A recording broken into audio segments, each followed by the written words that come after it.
ఉమ్మ నీరులోన నిన్ను కాపాడిన నీ దేవుడే. గర్భమందు నీరు ఉన్న బ్రతికే ఉన్నావు అందుకే.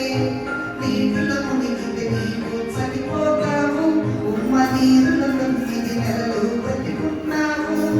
తన కోసమే నిన్ను నిలబెట్టెను, తన వంశాన్ని కాపాడి రక్షించుతా